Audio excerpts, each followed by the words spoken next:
तर पाकिस्तानसाठी हेरगिरी केल्याच्या आरोपाखाली यूट्यूबर ज्योती मल्होत्राला अटक करण्यात आली आहे। ज्योतीच्या मोबाईल आणि लॅपटॉपमधून हिस्ट्रीची तपासणी करण्यात येते। त्यात फोनच्या स्टोरेजमध्ये अनेक धक्कादायक बाबी आढळल्या।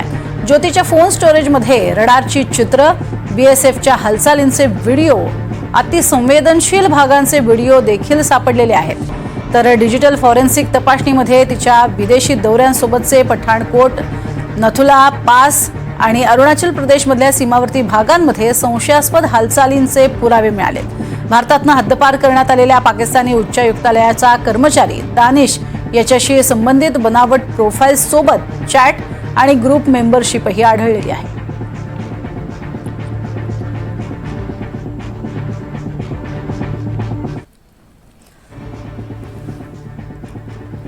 जाती व्यवसायाचा अजितदादांकडून प्रचंड मोठी चूक, जरांगेंची प्रतिक्रिया।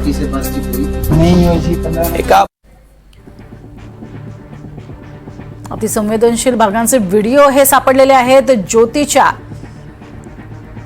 अकाउंट्समध्ये आणि ज्योतीचा लॅपटॉप तसंच मोबाईल जप्त करण्यात आलेला आहे आणि त्याच्यातून अनेक संवेदनशील भागांची माहिती किंवा संवेदनशील भागांचे फोटो, व्हिडिओ हे देखील सापडलेले आहेत आणि त्यामुळेच आता पुढचा तपास जो आहे तो अधिक सखोल अशा स्वरूपामध्ये सुरू करण्यात आलेला आहे।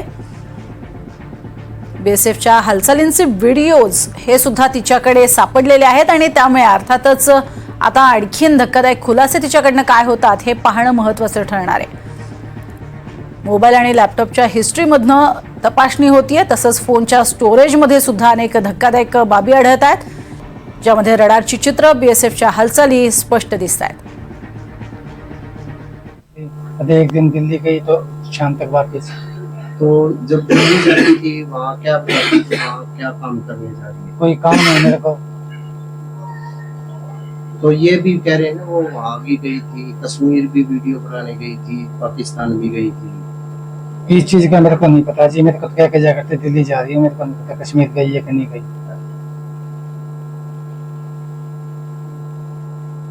तो ये जो कितने टाइम से यूट्यूब की वीडियो बना, ये तो घर पे छोटी मोटी वीडियो बनाया करती है।